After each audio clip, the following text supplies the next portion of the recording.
Hi, this is Bob Iaccino coming from the CME Group trading floor in Chicago talking metals. Let's talk gold, and let's talk how gold moved on the Iranian deal, or rather the U.S. pulling out of the Iranian nuclear deal.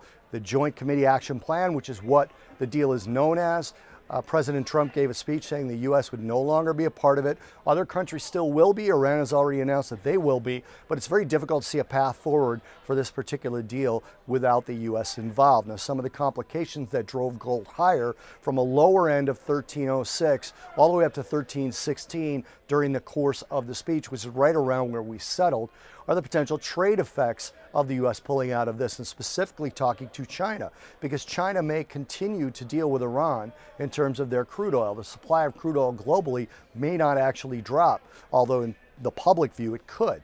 If China continues to do this, this will just put another sort of stick in the spokes of the trade wheel. And just as we see President Xi Jinping's top economic advisor commit to going to Washington next week to meet with Treasury Secretary Mnuchin to discuss again potential rescinding of the tariffs that haven't even been put in effect yet. So it'll be a little more contentious if China defies the sanctions and defies the U.S.'s terms for pulling out of this particular deal. That could make these trade talks a little more complex.